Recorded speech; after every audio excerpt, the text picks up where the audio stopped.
ચાલુ કરો. નમસ્કાર. ટેન્સની અંદર આપણે પૂછ્યા છે બેટા પાસ્ટ પરફેક્ટ ટેન્સ. બરાબર, હવે તમે બધા જાણો છો કે પાસ્ટ પરફેક્ટ ટેન્સનો ઉપયોગ ક્યારે થાય. પાસ્ટ ઓફ પાસ્ટની જ્યારે આપણે વાત કરતા હોય ત્યારે આપણે પાસ્ટ પરફેક્ટ ટેન્સનો ઉપયોગ કરીએ છીએ. ભૂતકાળમાં બે ઘટના બની હોય, બરાબર, ભૂતકાળમાં બે ઘટના બની હોય, અહીંથી લઈને આ ભૂતકાળ છે, એમાં આ ઘટના, તો ભૂતકાળમાં બે ઘટના બની, એમાં જે પહેલી બની હોય એને આપણે પાસ્ટ પરફેક્ટમાં લખીએ છીએ. One time complete event. બરાબર, one time complete event. Okay બેટા, આમ ત્યારે આપણે પરફેક્ટ, અને હું તો એટલું કહું બેટા પરફેક્ટ ટેન્સનો ઉપયોગ ક્યારે થાય, જ્યારે ઘટના કમ્પ્લીટ હોય, બરાબર, તો જ તમે પરફેક્ટ ટેન્સનો ઉપયોગ કરો છો. હવે અહીંયા બે વસ્તુ છે બેટા, જો તમે તુલનાત્મક સમય બતાવો છો, ધ્યાનથી સાંભળજો બેટા. અહીંયા તમારે એક સમજવાનું છે સ્વતંત્ર, આ શબ્દ સમજવાનો છે. ઇન્ડિપેન્ડ અને ડિપેન્ડન્ટ. બરાબર, આમ આધાર ભાર મૂકનારો એટલે સ્વતંત્ર છે કે સ્વતંત્ર નથી એમ દેખો. જો બે ઘટના તુલનાત્મક રીતે પાછળ થઈ હોય, એમાં પહેલી થઈ હોય એ પૂર્ણ ભૂતકાળમાં એની જોડે આફ્ટર આવે, અને બીજી થઈ હોય એ ભૂતકાળમાં એની જોડે બિફોર આવે. બરાબર, આટલું યાદ રહી ગયું. પણ એમાં એક ઘટના અને બીજી ઘટના જોડે કોઈ લેવા દેવા નથી, બંને ડિપેન્ડન્ટ નથી એકબીજા પર.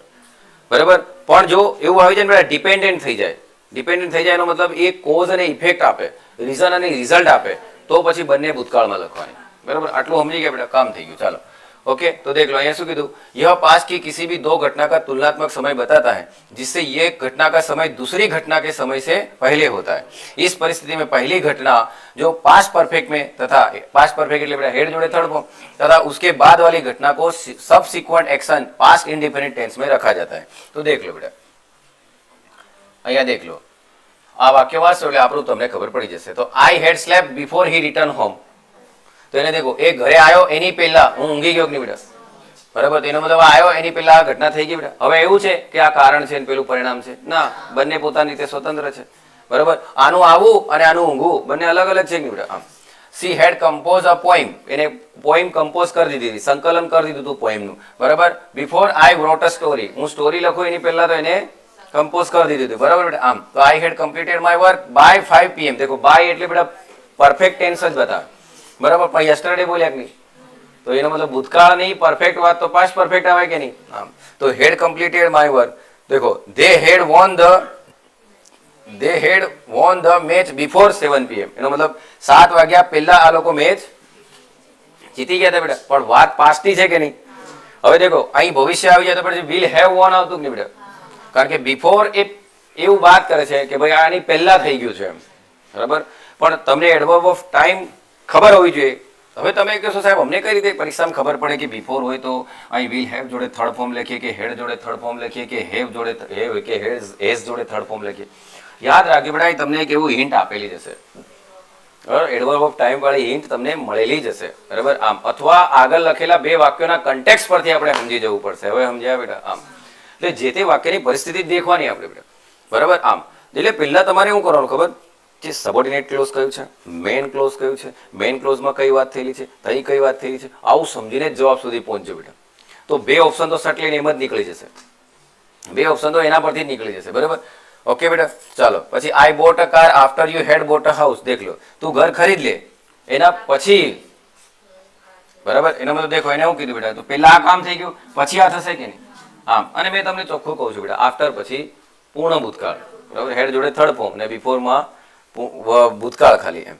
તો હવે દેખો બેટા, આઈ હેડ અ બાથ. હવે અહીં હેડ આવ્યું બેટા, દેખ લો, આઈ હેડ અ બાથ. અહીં હું બતાવે બેટા, બોલો, હેડ પ્લસ V3. શું બતાવે છે બેટા, બોલો, હેડ પ્લસ V3. તો I head a bath by 7 PM yesterday.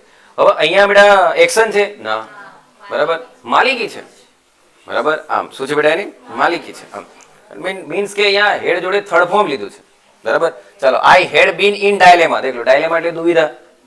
એક વસ્તુ વિચારો બેટા, આવું જ્યારે તમે બોલો ને બેટા, તો આ એક્સપિરિયન્સ હોય, એક જનરલ વાત હોય, એક્સપિરિયન્સ હોય. બરાબર, અને આ અવસ્થા છે બેટા. અને બી શામાં આવે બેટા, સ્ટેટિક વર્બમાં જ આવે. બી શામાં આવે, સ્ટેટિક વર્બમાં જ આવે. આનો ચાલુ ટેસ્ટ તો થાય નહીં, બોલો કે બેટા. સ્ટેટિક વર્બને તમને મેં શીખવાડેલું છે બેટા કે સ્ટેટિક વર્બ ચાલુ પૂર્ણ ભૂતકાળમાં હોય તો એ પૂર્ણ ભૂતકાળમાં આવી જાય, અને ચાલુ ભૂતકાળમાં હોય તો એ ભૂતકાળમાં આવી જાય. એટલું યાદ રાખવાનું હો ને. આમ ઓકે, તો દેખો, I had been in a dilemma for 2 months. એનો મતલબ ભૂતકાળમાં માણસ 2 મહિના સુધી ડાયલેમામાં હતો. તો એને શું બોલ્યું બેટા, મેં 2 મહિને સે દુવિધા में था. બરાબર. તો દુવિધા મેં થા એને મતલબ એ કોઈ એક્શન નથી કરતો એનો મતલબ એની અવસ્થા બોલવાની છે ને અવસ્થા બોલવાની છે ને 2 મહિનાથી આ ઘટના ચાલતી હતી. હવે હું એમ કહું બેટા કે આઈ વોઝ ઇન ડાયલેમા, તો હું ભૂતકાળમાં હતો જ, પણ કોઈ ટાઈમ પીરિયડ નહોતો કે બેટા. એટલે કહું છું બેટા જ્યાં ડ્યુરેશન આવી જાય ને મારો છોરો, ડ્યુરેશન આવી જાય તો સમજી લેવાનું પૂર્ણ ટેન્સ જ લખવાનો. હલો, ડ્યુરેશન કોણ બતાવે બેટા? 4. બરાબર, 4 જ તમને ડ્યુરેશન બતાવે ને આમ, એટલે એ પૂર્ણ ટેન્સ જ લખવાનો. તો I had been in dilemma. આ તો વાક્ય જ્યારે તમે પાછલી પરીક્ષાના બધા સોલ્વ કરશો ને ત્યારે તમને વધારે ખબર પડે. બરોબર, પણ આની અંદર જે વાક્યો છે મેં સમજાવવાના પ્રયત્ન કર્યા છે બેટા. ઓકે, ચાલો હવે અહીંયા તમે દેખ લો બેટા. આ તમે દેખશો, દેખો બેટા વર્બનું ફોર્મ એટલે 4 વસ્તુ વિચારવાની હો. हाँ, ये भूल ही नहीं जवानों पाछू.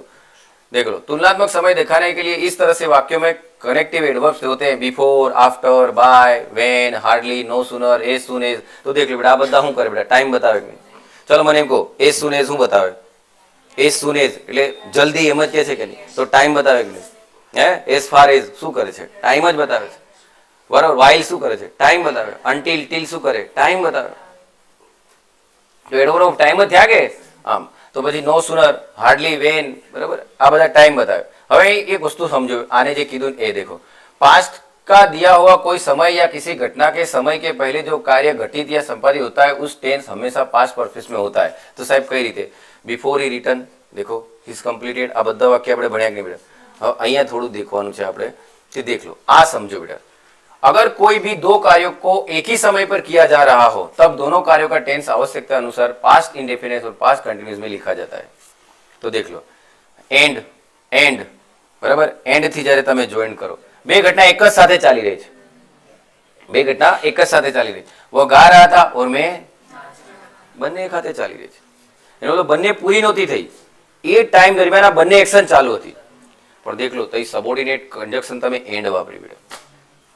अरे कोऑर्डिनेटिव कंजक्शन एंड वापरू, बराबर, सबऑर्डिनेट नहीं वापरू बेटा. बराबर, आम એટલે कंजक्शन નો भी नॉलेज હોવું જોઈએ. ही sang and I danced, तो બંને ભૂતકાળમાં લખ્યા કે બેટા? એટલે દેખો બેટા, એન્ડ હશે ને તો મોટે ભાગે આવું લખેલું હોય. બરાબર, આમ. ઓકે બેટા, ખ્યાલ આવ્યો જે બોલે? ચાલો પછી યુ આર સ્ટડીંગ, વેર એનો મતલબ જબકી, એ સમયે. બરાબર, તો યોર મધર ઇઝ કુકિંગ. તું વાંચી રહ્યો તો દરમિયાન તારી મધર શું કરી હતી બેટા? પણ અહીંયા મેં તમને કહેતો હતો એ બેટા દેખ લો, I become happy when I got my first salary. હવે મને એમ કહો બેટા, હવે એમ થાય કે સાહેબ માણસે પહેલા તો સેલરી મેળવી હશે પછી જ માણસ ખુશ થયો હશે ને? આવો વિચાર આવે કે બેટા, કે માણસે પહેલા સેલરી મેળવી પછી જ માણસ ખુશ થયો? Yes sir. તો આ હે અહીંયા પૂર્ણ ભૂતકાળ આવે અને અહીં ભૂતકાળ આવે, અહીં હેડ ગોટ આવે નહીં આવે મારો. કેમ? કારણ કે અહીંયા બંને એકબીજા પર ડિપેન્ડ કરે છે. કારણ કે સેલરી મળતી નહીં, પેલો ખુશ થતો નહીં. એનો મતલબ સેલરી મળવી એ કારણ છે અને ખુશ થવું એ પરિણામ છે. એટલે આ કોઝ છે અને આ ઇફેક્ટ છે, આ રીઝન છે ને આ રિઝલ્ટ છે. હવે સમજ્યા? આમ એટલે અહીં શું લખ્યું બેટા? ગોટ. ઓકે, હવે દેખ લો બેટા, as soon as I so my father, જેવો મેં મારા બાપાને દેખ્યો. બરાબર, તો આઈ સ્ટોપ્ડ સ્મોકિંગ, મેં શું કરી દીધું બેટા? સ્મોકિંગ કરવાનું બંધ કરી દીધું. આને તમે પેલામાં બી બનાવતા હતા, યાદ કરો, સીઈંગ માય ફાધર. બરાબર, એ રીતે બી બનતું હતું બેટા. તો એ શું ને, તો અહીંયા તમને આ હું બતાવ્યું બેટા? ટાઈમ. બોલો કે ટાઈમ. હવે અહીંયા દેખ લો બેટા કે સો માય ફાધર, મારા બાપાને દેખ્યો, મેં આ બંધ કરી દીધું. હવે તમે બાપાને દેખતો નહીં, હું બંધ નહીં કરતો કે બેટા? બરોબર, તો બાપાને દેખવું કારણ છે ને બંધ કરવું પરિણામ છે કે? તો જ્યાં કોઝ એન્ડ ઇફેક્ટ આવી જાય બેટા, તો પછી બંને ભૂતકાળમાં જ લખવાની. કેટલાને ખબર પડી બેટા? અને મારા છોરાઓ મારી વાત સાંભળો, મેન વર્બ ભૂતકાળમાં છે તો કંજક્શન વાળું તો ભૂતકાળમાં જ આવવાનું. આ તો આપણું રામબાણ ઇલાજ છે ટેન્સનું. મેન વર્બ ભૂતકાળમાં તો કંજક્શન વાળું વાક્ય ભૂતકાળમાં જ. એ પછી ભૂતકાળના કોઈ બી ટેન્સમાં એની સિચ્યુએશન પ્રમાણે લખવાનું. પણ જો મેન વર્બ શામાં આવી ગયું બેટા? વર્તમાન કે ભવિષ્યમાં, તો સામે કંજક્શન વાળું વાક્ય તમે કોઈ બી ટેન્સમાં લખો. હવે સમજણ પડી? પણ એટલું યાદ રાખજો, જો મેન વર્બ ભૂતકાળમાં અને આગળ કોઈ પ્રોબેબલ ફેક્ટ આવી ગયો, કોઈ કહેવત આવી ગઈ, કોઈ ગણિતનો સિદ્ધાંત આવી ગયો, તો પાછા એમ નહીં કહેતા ભૂતકાળમાં એમ. નહીં તો પછી પૃથ્વી ભૂતકાળમાં ફરતી હતી, સૂર્યના આજુબાજુ હાવ નથી ફરતી એમ. બરાબર, એ હિસ્ટોરિકલ ફેક્ટ હોય આવું કઈ બી હોય તો પછી સાદા વર્તમાન કાળમાં જ લખજો. હવે સમજ્યા? ના, તે તો કીધું તો અહીં શેડ લખેલું તો ભૂતકાળ એટલે તે બધું ભૂતકાળ એમ. બરાબર, આમ ખ્યાલ આવે? આમ એટલે ગાંધીજી અંગ્રેજો સામે લડ્યા હતા એમ. બરાબર, તો લડ્યા હતા બસ, એ ભૂતકાળમાં જ લડ્યા હતા, હમણાં થોડી છે ભાઈ. એને તમે પ્રેઝન્ટમાં જ લખો છો, બરાબર બેટા. સ્ટોરી ટેલિંગ કે આવું કંઈ બી હોય ને બેટા, તે હંમેશા સામા હોય પ્રેઝન્ટમાં. અને હું તમને દેખો બેટા, વર્બનું ફર્સ્ટ આ પાછું મને રહી જાય છે કોઈક વાર, સમજજો બેટા.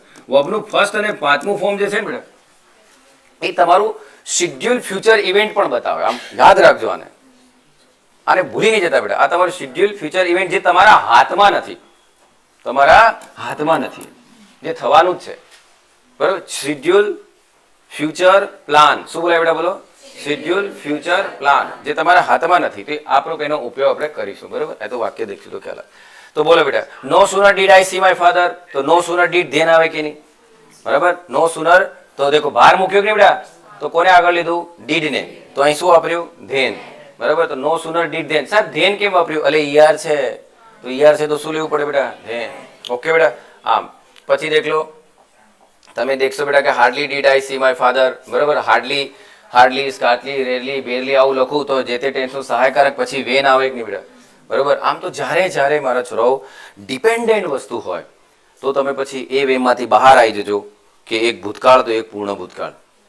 ભૂતકાળ પૂર્ણ ભૂતકાળ બંને સ્વતંત્ર હશે તો, કોઝ એન્ડ ઇફેક્ટ નહીં હશે તો એડવર્બ ઓફ ટાઈમ પરથી તમને ખબર પડી જશે. ઓકે બેટા. આમ ખ્યાલ આવે છે બેટા, આ વસ્તુ કેટલા સમજ્યા છે, બરાબર. આમ ઓકે બેટા. ચાલો હવે પાસ્ટ પરફેક્ટ સબ્જન્ક્ટિવ મૂડ, હવે આ બી હું તમને સમજાવું છું સાથે સાથે. દેખજો બેટા, દેખો અહીંયા આ કેમ સમજાવવાનું છે હું તમને કહું. દેખો બેટા, એ રેડી. અહીં દેખો બેટા, જો તમને વાક્યની અંદર બધા ત્યાં નહીં હો, જો વાક્યની અંદર તમને આઈ વિશ દેખાય, આઈ વિશ દેખાય, વુડ ધેટ દેખાય, વુડ ધેટ દેખાય, હી બિહેવડ દેખાય કે બિહેવડ દેખાય. હવે આ મળજો બેટા, આઈ વિશ માણસ વિશ ક્યારે કરે બેટા, હા ને, ઇવેન્ટ થઈ નહીં હોય તો જ કે હે આઈ વિશ. જો થતું જોઈએ તો વિશ શું કરવા કરે, હે. તો આઈ વિશ એટલે કદાચ આવું થાય, બરોબર. પેલા જેવું હે કાશ કહી ચાર દિલ હોતે એમ કરી, બરાબર. આમ તો બે ફૂટી જતા તો બે બાકી રહેતા હે, બરાબર. આમ ઠીક છે બેટા. અરે વાહ, વિડીયો રેકોર્ડ થઈ રહ્યો આઈ વિશ, બરાબર. આઈ દેખજો બેટા, તો આઈ વિશ આઈ દેખજો બેટા, આઈ વિશ. તો આ બેટા બાકી છે વુડ ધેટ. તો આ બી એમ બતાવેલું ભાઈ કે ભાઈ આવું થવું જોઈએ, બરાબર. આમ આ સબ્જન્ક્ટિવ મૂડ છે બેટા, એ ચેપ્ટર બી આપણે ભણીશું. એઝ ઇફ હવે મજાની વાત છે. દેખજો બેટા, આ બધા એમ કે છે આમ આ તમને હે ને એવું બતાવે કે આવું થતું નથી રિયલમાં પણ થવું જોઈએ, એનો મતલબ અનરિયલ વાતો કરે બેટા. કેવી વાત કરે બેટા, કાલ્પનિક, ઇમેજનરી. કેવી બેટા, ઇમેજનરી. તો દેખ લો બેટા, જો માણસ એમ કે ને આઈ હેડ પાસ, આઈ હેડ બીન, બરાબર. આઈ હેડ બીન, હેડ. ઓહો સાહેબ, એનો મતલબ અહીંયા હેડ પાસ, હેડ બીન, તો આ માલિકી, આ એક્શન અને આ અવસ્થા.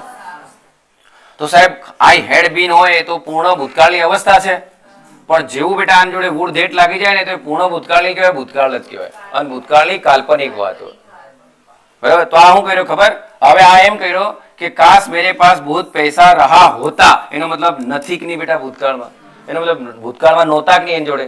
જો એ મારા જોડે સાંભળજો બેટા, જો આમ કહેતો ને આઈ હેડ લોટ્સ ઓફ મની, બેટા ટેન્સ છે કે નહીં એમ કહો. આઈ હેડ લોટ્સ ઓફ મની નો મતલબ એની જોડે ભૂતકાળમાં ઘણા બધા રૂપિયા હતા જ સાહેબ. ફેક્ટ હતો કે નહીં બોલો, હા ફેક્ટ એટલે હું એમ તો નહીં પૂછે બેટા, હા બરાબર. એક મેલું દુખે એ શું કહેવાય બેટા, ફેક્ટ.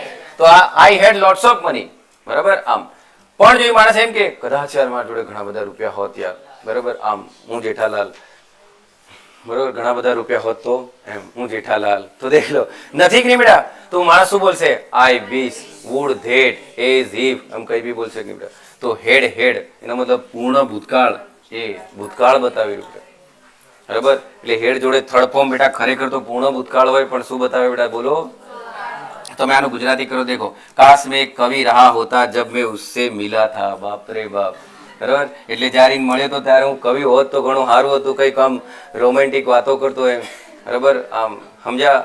પણ ઠીક છે બેટા, ની વાત થઈ મારાથી રોમેન્ટિક, બરાબર. અને કોઈક બીજો રોમેન્ટિક આવ્યો અપાચી લઈને, નહીં સમજ્યા. આઈ દેખજો બેટા, તો વુડ ધેટ આઈ દેખજો બેટા, વુડ ધેટ, આઈ હેડ બીન, આઈ મારી અવસ્થા છે કે બેટા, હું શું હોત બેટા બોલો, પોએટ.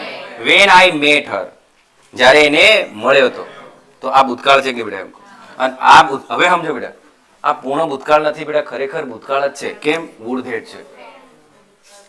સમજણ પડી? તો આ ભૂતકાળ તો બધા આમાં લખવું પડ્યું બેટા. હવે સમજ્યા? આમ એટલે સમજણ પડી ગઈ હશે લગભગ, હું માનું ત્યાં સુધી. એટલા તો ગાંડા તમે નથી બેટા. હવે દેખ લો બેટા, અહીં બિહેવ્સ હોત, અહીં બિહેવ્સ હોત તો વર્તમાન, વર્તમાન હોય તો અહીં સેકન્ડ ફોર્મ લખવું પડતું કે નહીં? અને બિહેવડ છે તો બિહેવડ છે તો ભૂતકાળ, ભૂતકાળ તો હેડ જોડે થર્ડ ફોર્મ લખવું પડે કે નહીં જ્યારે કાલ્પનિક વાત કરવાની હોય ત્યારે. હવે તો બેટા પાસ્ટ परफेक्ट कंटिन्यूस टेंस. बापरे, पास्ट परफेक्ट कंटिन्यूस टेंस એટલે શું? यह उस कार्य का समय बताता है जो पास्ट में किसी भी समय बिंदु से शुरू होता है और कुछ अवधि तक ही रहने के बाद पास्ट में ही समाप्त हो गए. એનો મતલબ ભૂતકાળમાં શરૂ થયો હતો અને ભૂતકાળમાં જ ખતમ થઈ ગયો. બરાબર? આમ he has been playing in the field since morning. वह सुबह से क्रिकेट खेल रहा था. બરાબર? જ્યારે બોલતો હોય તો રિપોર્ટ આલતો હોય તો આનો એટલો બધો ઉપયોગ નથી બેટા. બરાબર બેટા? ફોર અને સિન્સ ને એ બધું આપણે ભણીએ છીએ. બરાબર? પણ એનું સ્ટ્રક્ચર આપણે યાદ રાખવાનું, કારણ કે ચાલુ પૂર્ણ વર્તમાન કાળનો આપણે ઉપયોગ કરીએ છીએ બેટા. બરાબર? આમ એટલે થાય છે, ભણવામાં આવે છે એટલે. હવે દેખ લે બેટા, તો કયો ટેન્સ આવે બેટા આપણે?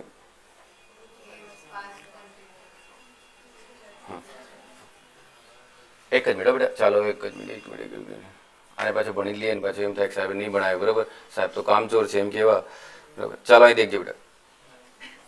ઓકે, સ્ટેટિવ વર્બ ચાલુ ટેન્સ હોય બેટા સ્ટેટિવ વર્બ નો. એટલે આ તો ખતમ બેટા, હે ને? આને પેલા કાલ્પનિક ને ઓળખવાના શબ્દો કયા બેટા? Wish, o that, would that, if, as if અને એઝ ધો. બરાબર? આમ ચાલો પછી એડવર્બ ફ્રીક્વન્સી બી નહીં હોય કે નહીં બેટા? ચાલુ ટેન્સ એડવર્બ ફ્રીક્વન્સી હોય જ નહીં બેટા. બરાબર? આમ પણ દેખ લો બેટા, આ મેઇન વસ્તુ હતી એટલે રહી જાય બેટા ઘણી વાર. દેખો આ મેઇન વસ્તુ છે. એક્ઝેક્ટ 20 બુકો છે કે નહીં બેટા? એક્ઝેક્ટ 15 ચેર છે કે નહીં? તો એક્ઝેક્ટ 20 બુક કે એક્ઝેક્ટ 15 ચેર એમ કીધું હોત તો પછી એને ચાલુ પૂર્ણ ભૂતકાળમાં નહીં લખાય બેટા, પૂર્ણ ભૂતકાળમાં જ લખાય. આ ખાસ યાદ રાખજો બેટા. તમને રિઝલ્ટ આપી દીધું. શું આપી દીધું બેટા? અને રિઝલ્ટ આપી દીધું એટલે એને પૂર્ણ ભૂતકાળમાં લખાય. બરોબર? આમ ઓકે બેટા, બોલો કે હા? એટલે એ યાદ રાખજો. બરોબર? હવે આપણે શું ભણવા જઈ રહ્યા બેટા? Future tense. બરોબર? શું ભણી રહ્યા? Future tense. બરોબર? તો નેક્સ્ટ વિડીયોમાં આપણે ફ્યુચર ટેન્સ ખતમ કરીશું.